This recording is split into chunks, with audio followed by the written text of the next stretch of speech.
Muy buenos días a todos. Gabor, te voy a pedir, te aviso con tiempo. Al final del mensaje, si puedes orar, que yo ya me quedaré sin voz, te lo agradecería cuando acabemos el mensaje. Aparte del importante y simbólico Día de la Madre, que soy, difícil es, como ponía ahí en el slide, concentrarse hoy, tan importante este domingo, al menos para los que sois muy futboleros. Como dice la prensa, el clásico Barcelona-Real Madrid, que es esta tarde a las 20:45, para los que no lo sepáis. Y dice ahí que se verá en todo el mundo, o sea, es espectacular el impacto que tiene, ¿no?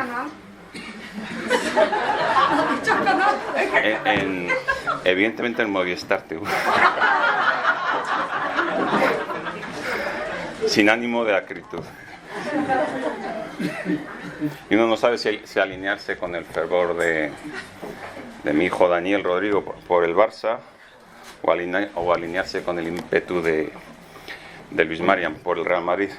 Pero no, como iglesia no podemos tomar posición, dejemos que el fair play siga su curso. Dice el Salmo 25: muéstrame, oh Jehová, tus caminos, enséñame tus sendas. Encamíname en tu verdad y enséñame, porque tú eres el Dios de mi salvación. En ti he esperado todo el día, bueno y recto es Jehová. Por tanto, Él enseñará a los pecadores el camino. Encaminará a los humildes por el juicio y enseñará a los mansos su carrera. Como dice el salmista en el Salmo 25, esperamos en el Señor de manera individual, de manera íntima en nuestro tiempo devocional y personal, que sin duda es necesario. Esperamos para que Él nos encamine en su verdad. Y de igual manera nos reunimos como iglesia local, hoy domingo en el tiempo de culto, para que Él también nos enseñe sus sendas para nosotros, para que nos enseñe a nosotros también como iglesias, como cuerpo suyo que somos. Porque como dice el Salmo 25, y ahí lo veis, versículo 8, bueno y recto es Jehová. Amén. Pues amén, bueno y recto es Jehová. Recuerdo gratamente mi primer trabajo en concreto, mi primer trabajo remunerado, es decir, el primero que me pagaron algo por él. Que hay veces de jóvenes que hacen muchos trabajos que está bien, uno aprende, ¿no? Pero la verdad que impacta el primero que te pagan de pequeño, porque yo creo que para cualquier joven es toda una experiencia y todo un buen recuerdo para el futuro y en general para la vida, ¿no? Pues bien, estando en octavo de GB, el equivalente hoy a segundo de la ESO, si no me equivoco, me surgió a mí y unos cuantos amigos allí en Burgos, donde vivíamos, en el barrio donde estábamos jugando en la calle. Evidentemente eran otros tiempos a los de ahora, y uno estaba en la calle quizás más tiempo de lo que los padres de hoy consideraríamos como más adecuado, ¿no? Y este primer trabajo remunerado fue cascando nueces. Y habéis oído, no es inventado, habéis oído bien, fue cascando nueces. Había una distribuidora de frutos secos en el barrio, en Burgos, donde vivía. Era Navidad, y al vernos por ahí en la calle, uno de los empresarios de esta distribuidora de frutos secos nos ofrecieron trabajar para ellos durante la Navidad, cascando nueces. No me digáis que no tiene su aliciente. Nos daban un saco entero de nueces y otro saco vacío, con un pequeño destornillador, y teníamos que ir separando la parte comestible de la nuez, separándola de la cáscara. La verdad que era horroroso, porque nos pagaban no por saco que vaciamos, sino por saco que llenábamos. Y para llenar un saco, no recuerdo mal, pero había que vaciar al menos 3 sacos. Los muy listos nos pagaban por saco lleno. Aquello era eterno, porque nos tirábamos horas y horas, pero toda una aventura, porque nos llevaban y traían al almacén, que estaba un poco a las afueras de Burgos, cada jornada de trabajo en la parte trasera un camión frigorífico, que no tenía luz como el que veis en la como el que veis en la pantalla, más o menos. He estado buscando uno similar. Nos metían ahí a 7 personas. ¿Eh? Todo muy legal y seguro, como podéis imaginar. Evidentemente eran otros tiempos. Y allí dentro de la camioneta sin luz y de pie. Por lo menos no estaba puesto el aire frío. Y la verdad, la diversión, éramos jóvenes, estaba en darse collejas durante el camino. Dentro de la camioneta. Porque como no sabías a quién dabas y de quién recibías la colleja, pues allí la mano volaba. Personalmente yo recibía más de las que daba, pero todo muy divertido. Pero al final el trabajo terminó. Y como diría Joaquín Sabina en una de sus canciones o parecido, la Navidad duró lo que tardó en llegar enero y finalmente nos dieron nuestra paga. Recibimos nuestra recompensa gratamente. Al final recibimos nuestra recompensa. Me sirve esta ilustración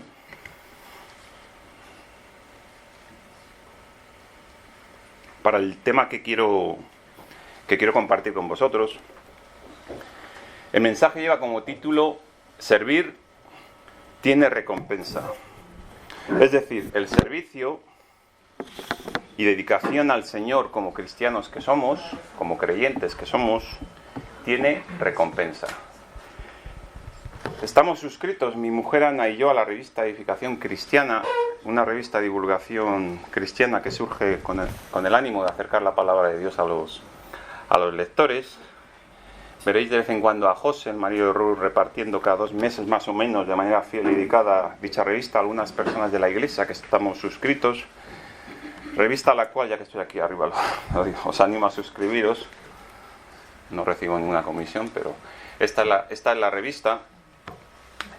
Y es un artículo de esta revista en concreto, publicada el año pasado, el que he utilizado como referencia principal para hablar sobre el tema del servicio y dedicación al Señor. Tiene recompensa. Artículo escrito por un hermano conocido en la fe conocido por algunos de vosotros, llamado Alberto Arjona. Ese sí. Como dice Leon Morris, es un pastor y escritor australiano ya muerto de varios libros cristianos de finales del siglo XX, dice: ya aquí y ahora, el hombre que se da de todo corazón al servicio de Cristo conoce más del gozo del Señor que aquel que lo hace de poco ánimo. Y dice Leon Morris: y no tenemos ningún fundamento en el Nuevo Testamento que nos lleve a pensar que sea diferente en el cielo. No nos cabe la duda, evidentemente, que cualquier creyente que de verdad ama al Señor también desea servirle. Sería un gran error y quizás hasta un atentado, ¿no?, contra la esencia del Evangelio, suponer o pensar que la motivación para servir a Cristo es rentabilizar nuestro esfuerzo y sufrimiento para ganar un mejor lugar cuando el reino de Dios sea manifestado en plenitud, desligándolo erróneamente del gozo de servirle. Por algo así peleaban los discípulos en su época menos madura de convivencia con Jesús, todavía inmaduros. A punto de ser Jesús entregado, en Lucas 22-24, leemos que dice que hubo también entre ellos, los discípulos, una disputa sobre quién de ellos sería el mayor. Pero también algo así existe hoy en día, ese falso evangelio de la prosperidad económica o de la prosperidad en sanidad, falsamente prometida por Dios, basada en nuestros méritos, en nuestro esfuerzo o en nuestro sufrimiento aquí en esta vida presente. Pero no obstante, como decía, no podemos obviar que la Biblia habla de una recompensa. Y esto, cuando hablo de una recompensa, no contradice el Evangelio de la gracia. De hecho, cuando uno se pone a estudiar con más profundidad, como es el caso, observa el término que el término en griego, para aquellos que sabéis griego, Adelina, por ejemplo, en el Nuevo Testamento, en sus diferentes voces o diferentes acepciones, que se traducen al español por recompensa, a saber, aparecen varios términos, al menos 5, antopodoma, antapodosis, amoibe, antalagma y mistos. Pagáis lo rico que es el griego. Una palabra, una traducción, recompensa que aparece en el Nuevo Testamento, sin embargo hay 7 voces, ahí reflejado 5 voces en griego con diferentes matices que las traducimos a nuestro lenguaje contemporáneo por una sola palabra. Cada una con un valor y cada una aportando un significado, pero comunes para el término que traducimos en castellano como recompensa. Estos términos nunca se vinculan respecto a la salvación, porque la salvación, nuestra justificación delante de Dios, es por gracia y únicamente por gracia. Y en base a nuestra fe. Nunca debido a una retribución por mérito alguno del hombre, que es el concepto propio de recompensa. De este modo Pablo se dirige a Timoteo en 2 de Timoteo 3, 14 y 15 y le dice: pero tú persiste en lo que has aprendido y te persuadiste, sabiendo de quién has aprendido, y que desde la niñez has sabido las sagradas escrituras, las cuales te pueden hacer sabio para la salvación por la fe que es en Cristo Jesús. Es más, aún en Mateo 16, 26, Jesús dice: porque ¿qué aprovechará al hombre si ganare todo el mundo y perdiere su alma? ¿O qué recompensa dará el hombre por su alma? Jesús enseña que nada podrá ofrecer el hombre para salvar su alma, y menos aún para rescatar su vida. Pero no obstante, de nuevo, como decía previamente, la Biblia habla de una recompensa para el creyente, más allá de la base y fundamento de la gracia de la salvación por nuestra fe en Él.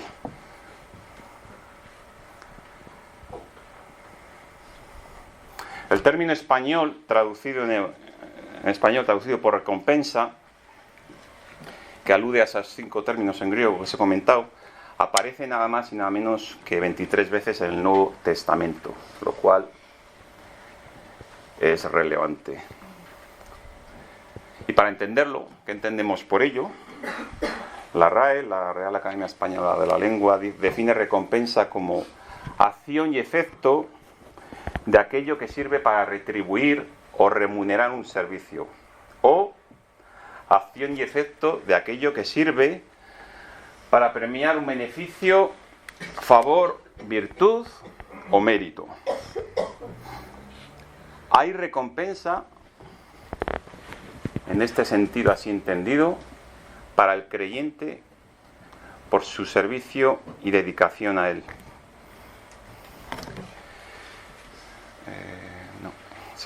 Jesús habló de tener galardón grande en los cielos por sufrir persecución por su causa o por amar a los enemigos.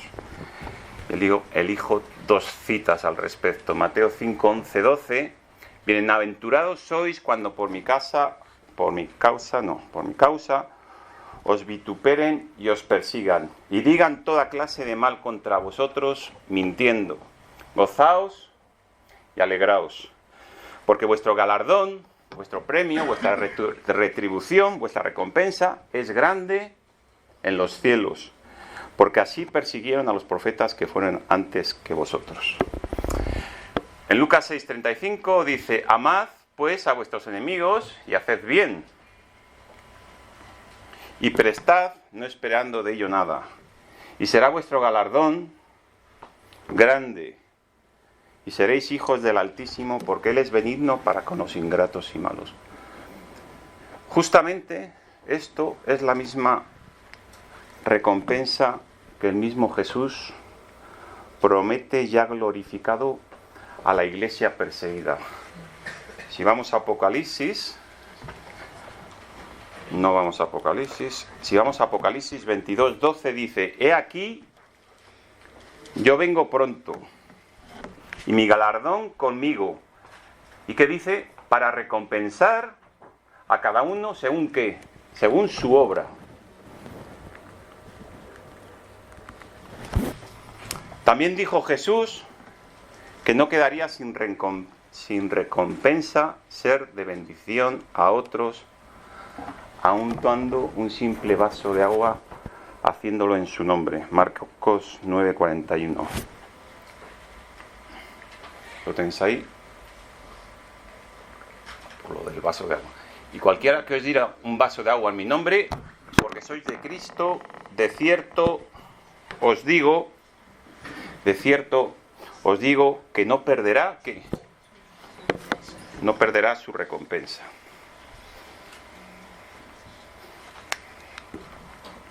Recompensa que tiene que ver con la valoración que Dios hace de cómo empleamos los dones que Él nos ha entregado para que los administremos, así como las oportunidades también que Él nos ha dado para hacerlo.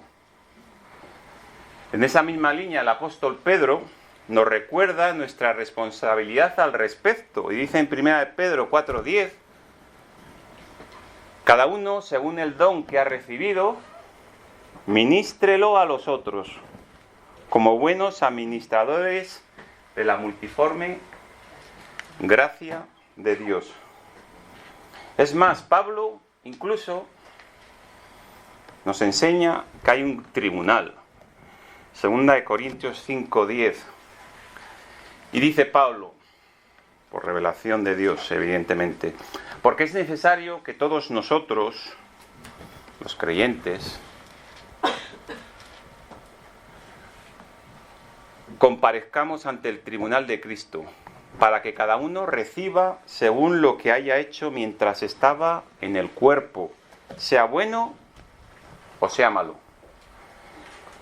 Evidentemente no se trata de un tribunal para decidir la salvación o condenación de los allí juzgados, sino para valorar nuestro servicio mientras estábamos en este cuerpo en el que ahora estamos, nuestro actual y frágil tabernáculo. Pero es importante incidir que el concepto de recompensa que nos enseña la palabra siempre tiene un cariz positivo y siempre se expresa en un sentido favorable hacia el creyente. La cuestión es de tal importancia que Pablo la resume en Colosenses 3:23-24 de la siguiente forma: y todo lo que hagáis, hacedlo de corazón, como para el Señor y no para los hombres, sabiendo que del Señor recibiréis recompensa, porque a Cristo el Señor servís. Muy bien, Amparo, creo que es la palabra aquí, eso es muy bien. Repito, sabiendo que del Señor recibiréis la recompensa, porque a Cristo el Señor servís. Digo muy bien porque conviene memorizar ciertas citas y también enseñar a nuestros hijos a tirar de la palabra de Dios con memoria. Esta última cita en Colosenses 3:24 nos invita a recordar y enfatizar que la recompensa que recibiremos por nuestro servicio y dedicación a Dios es en función del criterio y valoración que Dios hace de nuestras vidas, y no tanto en función del criterio y la valoración que hagamos los hombres los unos de los otros. Como hermanos que convivimos en la iglesia, quizás tendamos por nuestro trasfondo, nuestro contexto, tendamos a crear un arquetipo, un prototipo, un paradigma, un ejemplo y un modelo de lo que debe ser y cómo debe ser una dedicación y servicio a Dios por la cual recibamos recompensa.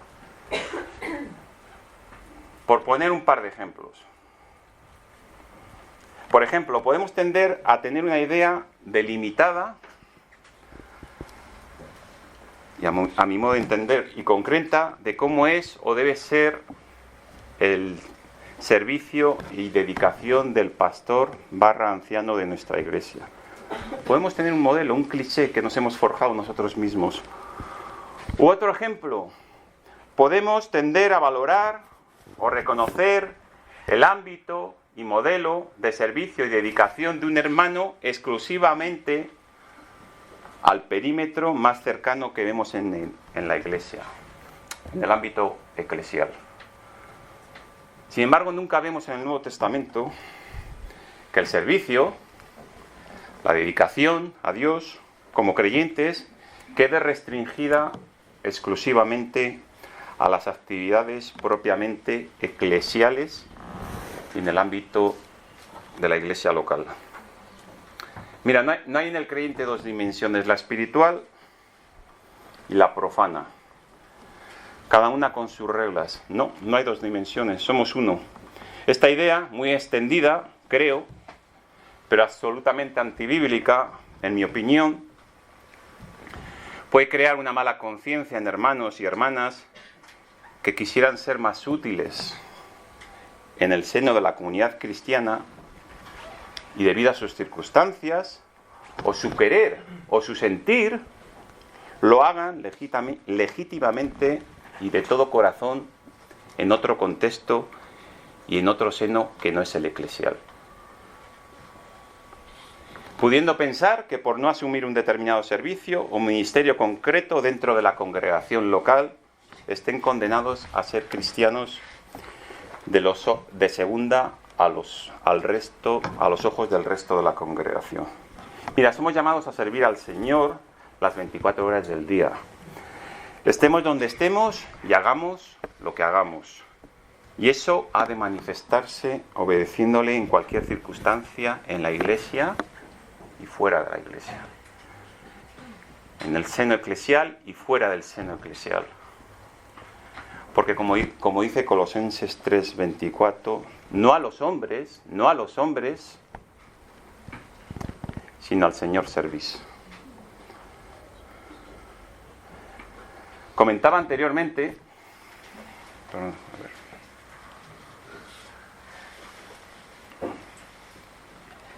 el cariz positivo, y no lo olvidemos, que tiene la enseñanza sobre la recompensa para el creyente según se puede ver en la palabra de Dios.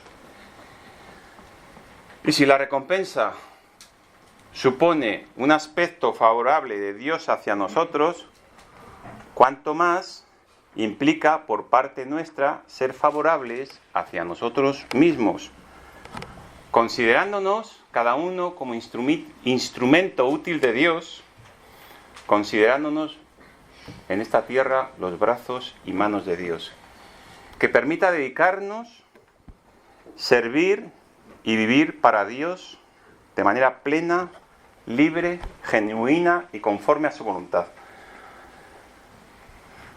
Porque mira, creo que la manera en que entendamos, reconozcamos y vivamos nuestra consideración individual de nosotros mismos delante de Dios,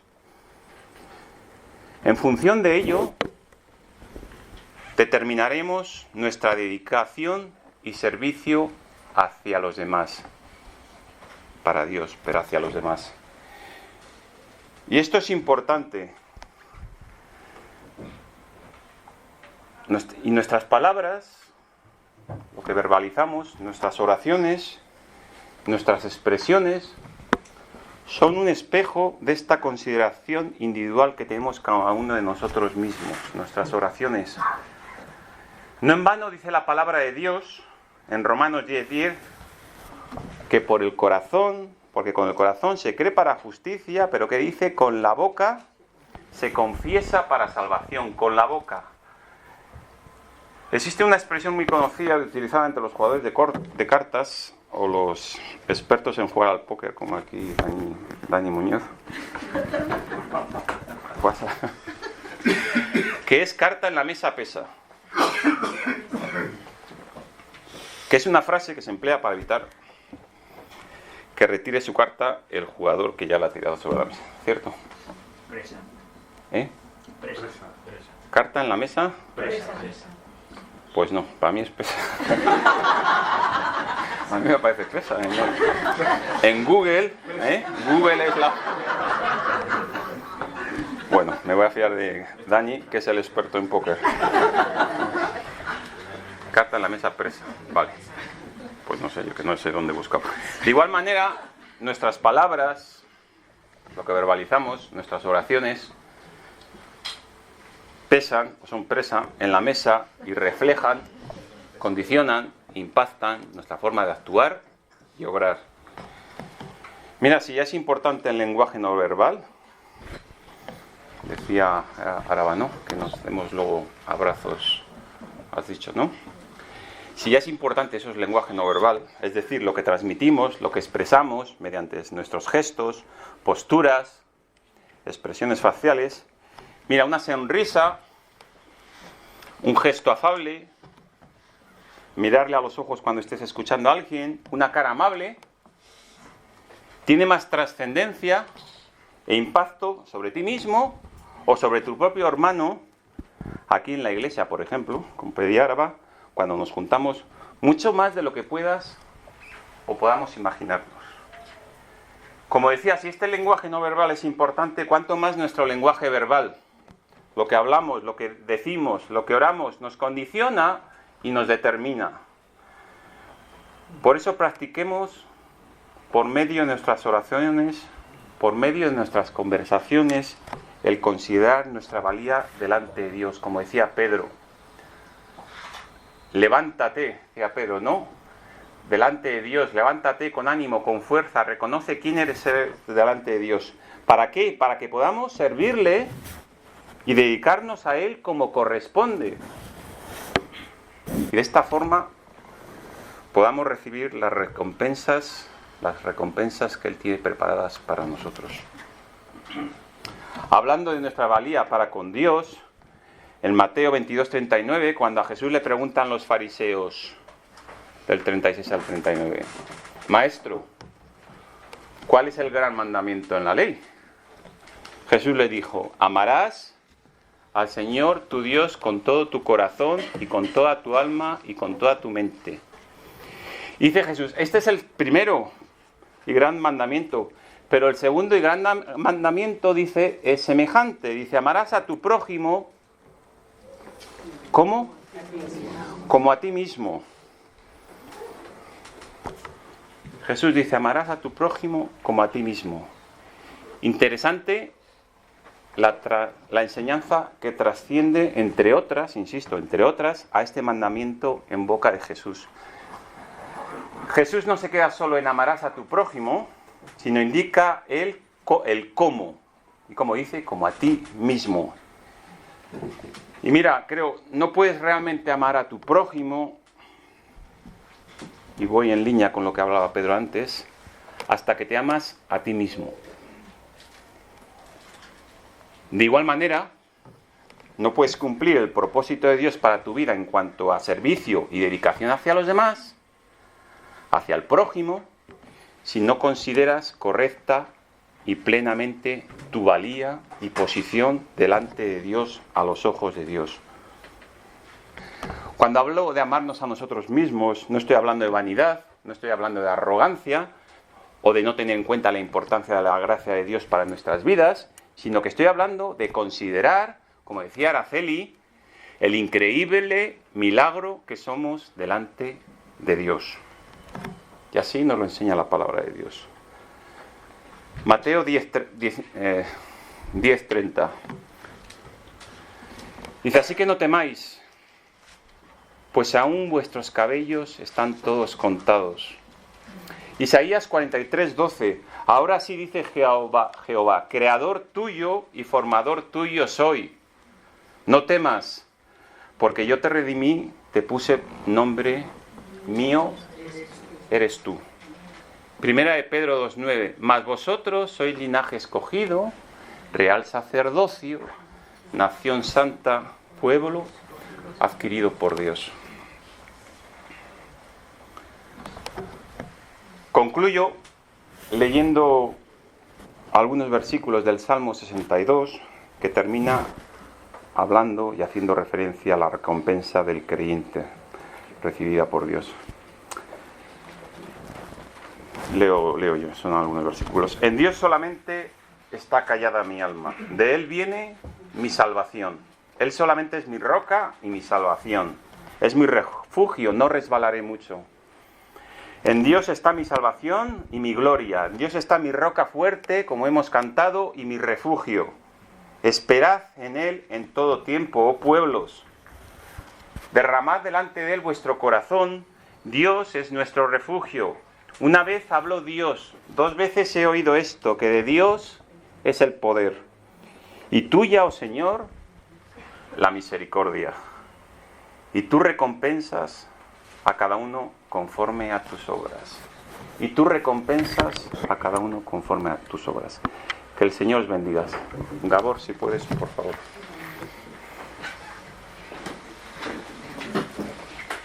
Señor, te damos gracias por este día que tú nos das. Gracias por este día de la Madre, Señor, que tú también has bendecido a cada madre que está aquí, Señor. Te pedimos que les des alegría, Señor, que les hagas cumplir tu voluntad, Señor, que tú seas el que les muestre su camino para cada una de ellas, Señor, que nos fortalezcas como familia y como iglesia aquí que somos. Te pedimos, Señor, que nos hagas guardar la palabra que hemos escuchado, Señor, que sea poder en nuestras vidas. También que nos levantemos como iglesia, Señor, en victoria para ti, para que seamos luz en la oscuridad, Señor, y podamos cumplir la palabra y el propósito que tú has puesto en nuestras vidas. Te alabamos, Señor, por todas las cosas que tú haces, grandes y pequeñas, cada día de nuevo, Señor, y te damos gracias, Señor, por el privilegio que tenemos y que tú nos has concedido de ser tus hijos y que tú nos hagas ser herramientas útiles en tus manos. En tu nombre te lo pedimos. Amén.